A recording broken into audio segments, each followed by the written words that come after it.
Hey, listen, there's a band here today that I had the did I open for you, or did you guys open for me, or did we just...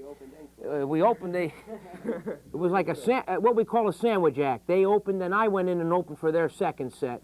And we played at a club, which I think has since changed its name, which happened, was it the Rat Trap at the time, right? The Rat Trap in Halden, which has a great parking lot. It's called Prospect Park. And we played there, and it was standing room only, if I recall, because the guy came and repossessed the chairs that afternoon. So no, it was a kind of a crazy club. I worked there back as early as 1971 when it was called the Halden Rathskeller, when it was a German beer hall. And then it became, over the years, it changes its name every 2 or 3 years. Anyway, guys, that's not why we're here. We're here to hear some music from the way-in, then a little chit-chat with the band, and we have Bob Leafe coming on the show. Well, I'd say the Matthew Brady of rock and roll, that's not terrible, the Matthew Brady of rock and roll photography. In other words, the king of rock photos. And we'll talk to Bob, who's a good friend of mine, I hope, right after that. Was that a good intro, Bob? Not bad for me, it wasn't bad. And here they are right now, the way-in, right here. Yep. This is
All right, well, the way in, you know, guys, get your, take a little breather there and put we have to take a break right now? No, well, let's talk a little and then take a break. We have to pitch a break, okay? We have a couple minutes maybe. There's two mics here, so only two of you can use two of your best talkers. Find your, well, we'll talk to some of you. We can't get everybody here on a mic. That's one of the problems. So kind of just step aside so we can get a good shot of this. And I want to know a little history of the group and the way in. What kind of a name is that? How'd that name come about? My mother named the band. Your mother named the band? Actually, she said, get on your way out. But we said, no, we're on our way in. And that's how that started, I guess. It's real cut and dry. Are you going to give royalty checks to her someday? Only if she gets this tape. And no, yeah, I take care of anybody that takes care of me. You guys are based in Union, right? Yeah, Union County? Yeah, it's basically, yeah. At Union. And what kind of clubs are you appearing at? Well, right now we soon to be back to the Cat Club. We just recently played the Brook Theater, and did you meet Phil Neary down there? Yeah. Yeah. It's a nice one. Did he ever tell you the story? He ate a shaving cream pie we made. We made a fake pie. He came on stage and ate it. I didn't realize it was made out of shaving cream. Well, I could see him doing it. My good friend, the Italian Joe Franklin, I call him. My good friend, I wanted to introduce the band. Did he do that? Did he introduce it? Yeah. Filippo Neri, he's a good friend of mine. I know him from way back. He owes me $14, which is pretty good. How was business at the Brook Theater? What's going on? Everybody's hearing about this Brook Theater in Bound Brook, which is a hard town to find because I was lost once, and I asked a guy for directions how to get to the theater, and it turned out to be Rod Serling was giving me directions. Kind of a strange town. At the train station, they only have, like, leaving. No trains arrive. What's going on at the Brook Theater? All rock shows now? Yeah, they have local acts come in and do, like, 3 or 4 local acts on a weekend or whatever, and then when they have a national in, they have one of the local acts open for that.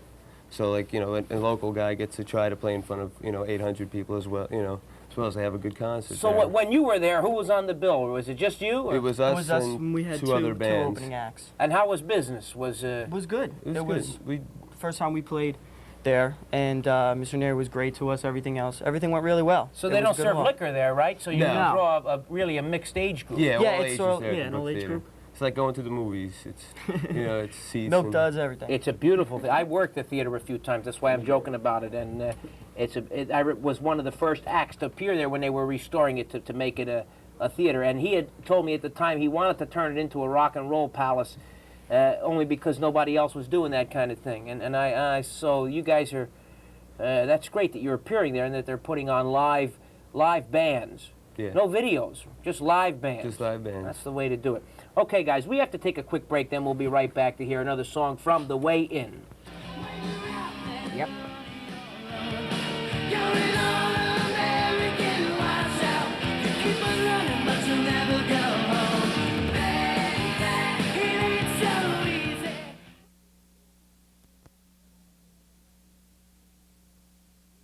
Here they are, once again, The Way In.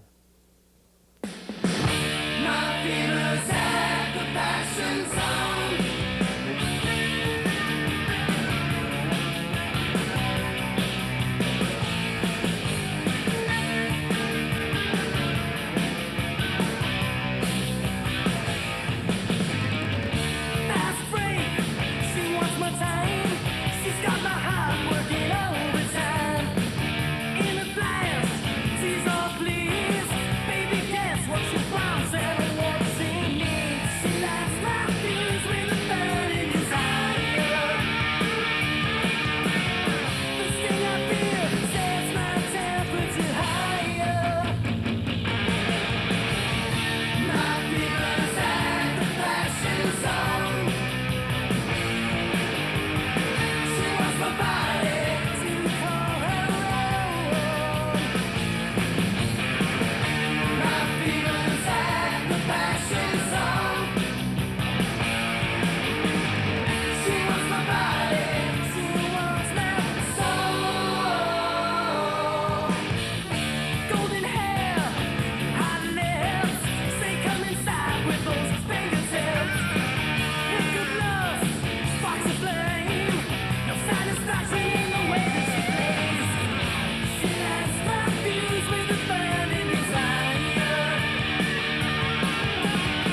the weigh in on our show. We don't have a studio audience, or you'd be hearing applause here. Let's give someone else. We got a quick minute or two to chit chat. Two more talkers from the weigh in. Maybe you don't have a tape out yet, or a CD, or what do you have to do? Make an album, a CD, and a tape today? Is that what happens? You really get clobbered, huh? Yeah. The albums are finished, just about. In 1989, they're in the same position that the 78 RPM record was in 59, just about 58 actually. The majors stopped making 78s in 1958. Yeah. Yeah, but yeah, 8-tracks, they're pretty much gone, except unless you listen to like Lawrence Welk is still selling on 8-tracks, I heard. Yeah. Walk Allender still buys 8-tracks. You get 2 for $1 generally now. Okay, battle plan for the band. Where are we going with this group? What's going to happen? Well, right now we're basically in the recording studio. We're recording the House of Music in West Orange, and we're just getting a lot of demo tapes together, putting a lot of songs down on tape, and pretty soon we're going to start shopping, you know. You're going to start shopping with my wife. You might see her. She's shopping now. She's probably at Willowbrook. Shopping. Go ahead. I don't want to interrupt you here with stupid jokes. Great jokes. Yeah, they're all We right. have a really hot production team. Yeah. James Brown, the Stanky Brown Group, is our producer. All right. Danny Grigsby is our engineer. He worked with Sandy Soraya and Joe Lynn Turner. So hopefully when all the tapes are finished, we'll be shopping to major labels, and hopefully something will pan out soon. And will you put special thanks on the back of the album in such tiny, tiny print that only people like me? Special thanks to Uncle Floyd somewhere in there. Wait, man, we're putting your picture on the cover. Definitely. This is our cover shot. I'm in Dave Edmunds' album, you know, when you open it up, there's a picture of, well, anyway, listen, we wish the weigh in lots of luck, and guys, we'll be hearing from you soon, all right? Yeah. Okay, we'll be Thanks right back. a lot, Floyd. We'll be right back with Bob Leafe right after these important words.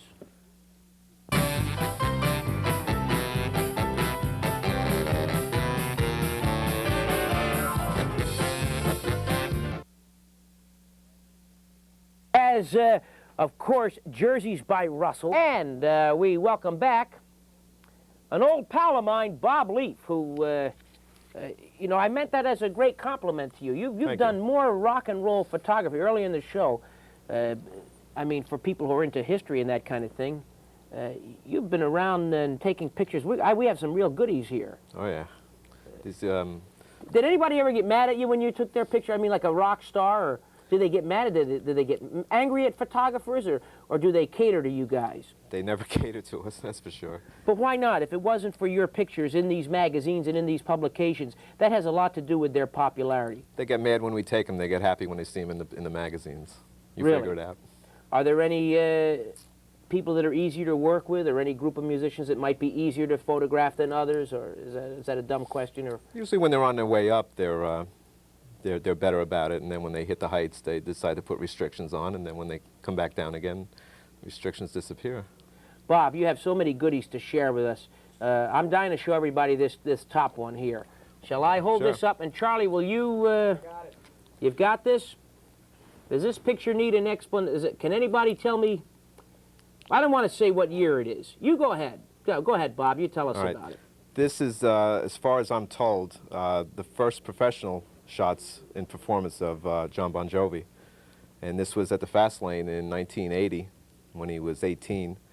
He was the opening act for Rachel Sweet. And at the time, I had no idea who it was, and just took a couple of shots, and turned out to be very rare ones. Wow. Now, what happens to pictures like this? I'm sure a Bon Jovi fan would like to get a hold of this. Well, they've been published a number of times because they're rare. So buy the magazines. Yeah, you know, get it in the magazines, sure. These are great. You've got some others here. This is a happy 10th anniversary to Saul Horrock, right? No, I was the house photographer at the Capitol Theater for a few years, and that's John Scher in the picture with his 10th anniversary cake. And all John Scher's venues, I was basically house photographer for about 4 years.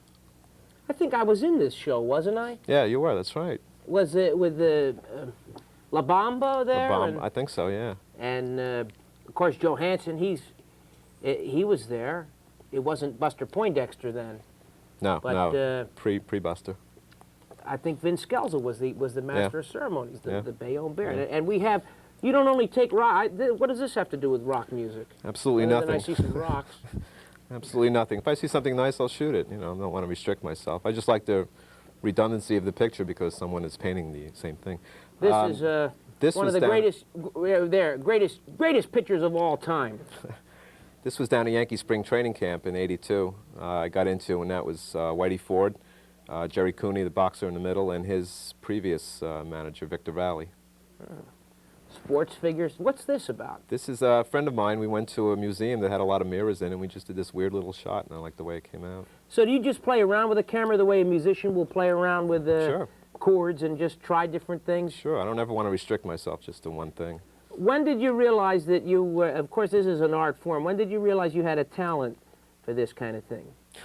Yesterday, I think. Yes, you're modest. See, we have, now these are, of course, pages out of top rock publications and that kind of thing. It's Ted Nugent, And you've taken, I don't see your name. Joan Jett. Okay, your name is credited on the, Sometimes they're on, sometimes they're on not. the bottom here, yeah.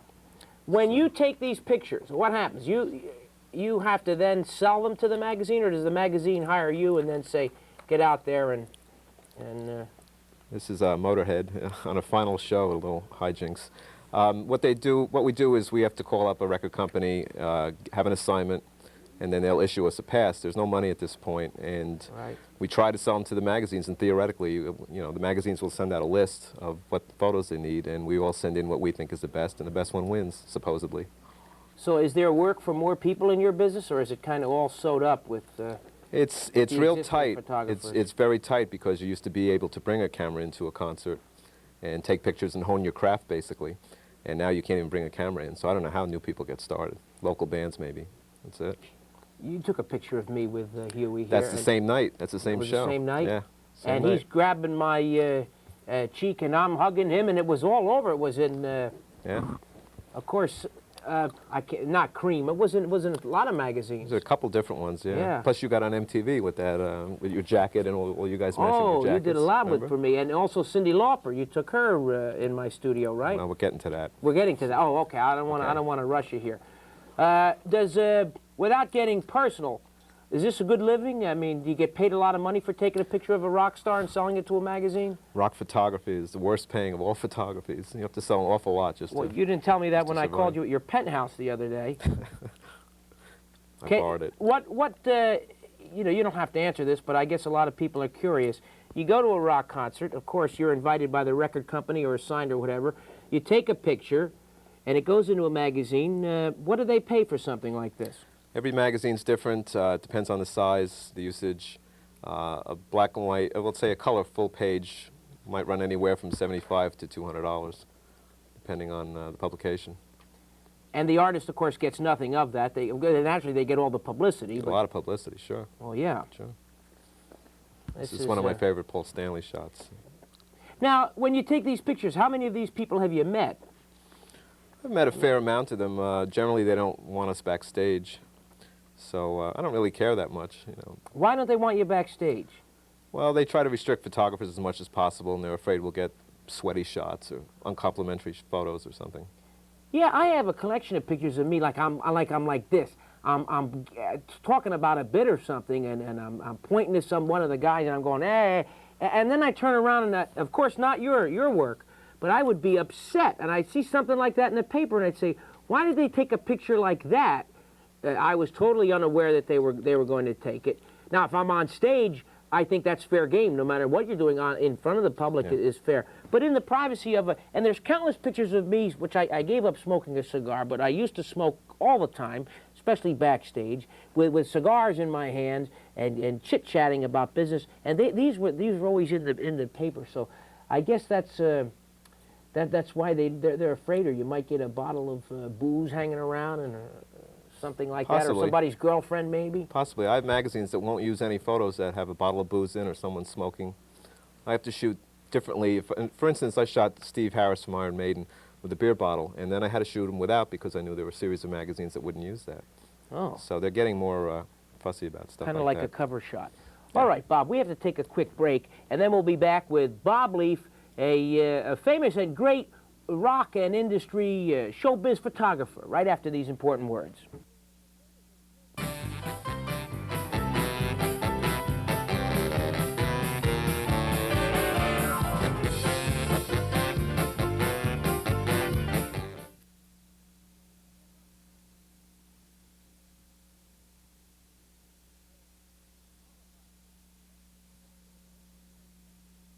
specialists. You may have a dent or a complete wreck. They'll tow you from anywhere. They're located right behind Bigelow's in Belleville, New Jersey, and they offer everything, including with every job, whenever you mention me, not only a great discount, but a free compound and wax job just for mentioning yours truly, Uncle Floyd. At G&G, you'll find that they have everything, the latest state-of-the-art equipment and a friendly staff, and they do a lot of the local work. They take care of police cars, and they are headquarters for Cruise America, for those campers who have little dents and things, and they rent or lease their equipment. It's all fixed at G&G. So if you've got an old hunk of junk on 4 wheels and you want to have it look real sharp, bring it down to G&G for an estimate, whatever you like, and don't forget, with all work performed there, whenever you mention me, you get a compound and wax job absolutely free. It's G&G Auto Body. Next time you see a dent in your car, don't be upset. Be happy. You have an excuse to go to G&G.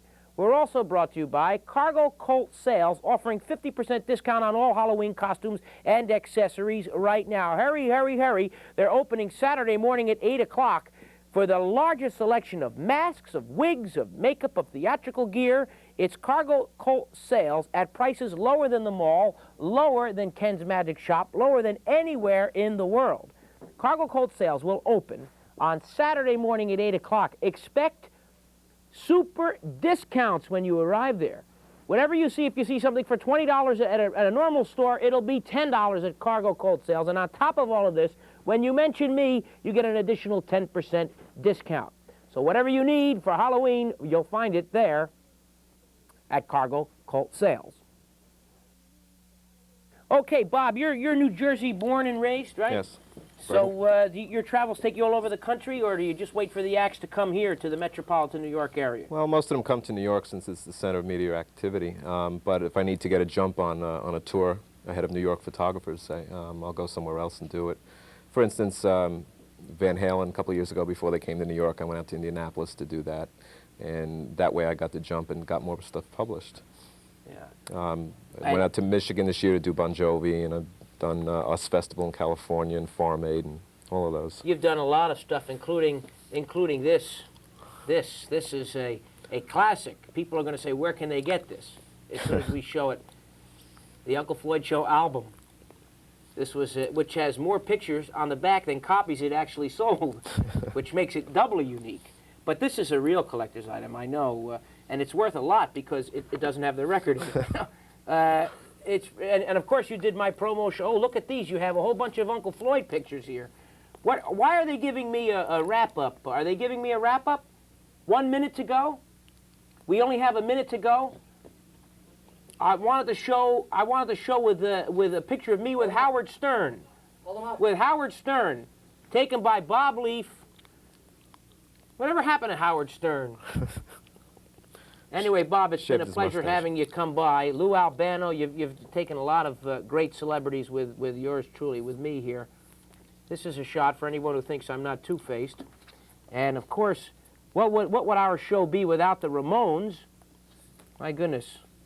You really added a lot to a lot of people's careers, because without this kind of work, who would know about us, right? Really, when you think about it. So be looking for him, Bob Leafe, in all of your top magazines, and thanks a lot for coming by. Thanks for having me.